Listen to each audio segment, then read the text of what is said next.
Hey guys, today is my Booktube-a-thon Wrap Up. I'm going to show you all the books I read in the Booktube-a-thon and what challenges I completed, and the number of pages that I actually read.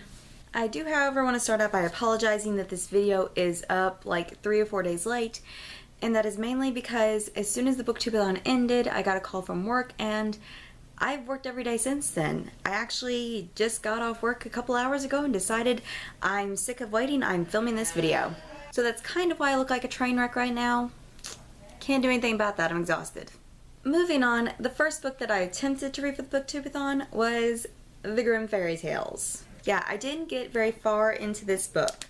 I read 26 and a half pages because I read half of page 27. And this was to go to the challenge of reading a book that is older than me.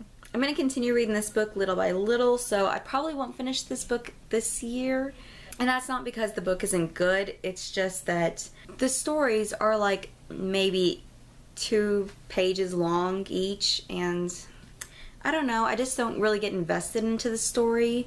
So I like read maybe 1 or 2 small short stories, and then I'm like done reading for a while. The next book I read was Harry Potter and the Sorcerer's Stone. And I read this to complete the challenge of reading a book by your favorite author. There's 2 main reasons why I chose to read this book.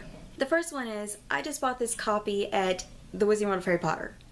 And I felt that I needed to justify buying a 5th copy of this book. So I needed to read it. Not that the buy wasn't justified. I mean, I did need a hard copy of the book. But I do have 5 copies now. Yeah, I got a problem.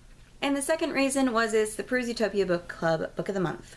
The next book I read was The Heartbreakers by Ali Novak, and I read this book to complete the challenge of reading a book only after sunset, which was very easy to do because I flew through this book. It was just so good. I really enjoyed it, and the characters were so relatable. I hope to have a review for this book soon. The next book I read was to fulfill the challenge of reading a book that you learned about through Booktube.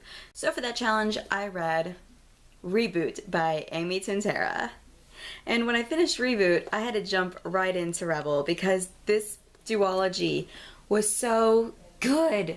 And this is actually the first duology I've ever read, and I thought that it would be like trilogy dystopians. I would be wanting more in the end, and I did want more because I love the world and I love the characters, and the writing was just great and fast-paced, and I just flew through the books. But the ending was so good, and it tied up all the major loose ends so that it didn't, like, take the Shatter Me series, for example. It's like the world is controlled by several different figureheads that runs the same government, and they only take down the one they are living in, and they plan to go all over the world to get their freedom back, but you don't actually get to hear about them doing that. It just kind of drops off after they win their first war.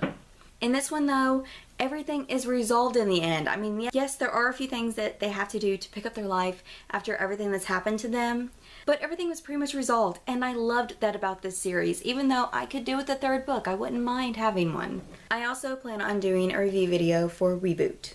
And in case you guys were wondering, Rebel did not go to fulfill any challenge. Though I am going to count Harry Potter as read a book with yellow on the cover and read a book to movie adaptation. I did watch Harry Potter and the Sorcerer's Stone the first night of the Booktube-a-thon. So technically this completes 3 challenges. So I didn't complete the challenge of reading a book that is older than you and read 7 books. I did, however, read 4 books and 27 pages. I'm happy about that. So my page count for the Booktube-a-thon was 1,370 pages, which I'm very happy about. And considering this is my first Booktube-a-thon, I think I did fairly well. I completed 4 books and all but 2 challenges. I can't wait to try to top myself next year. Well, that's all I have for you today. You guys should let me know in the comments below how well you did in the Booktube-a-thon this year. And let me know if it was your first year participating or not. Well, thank you guys for watching, and I'll see you next time. Bye!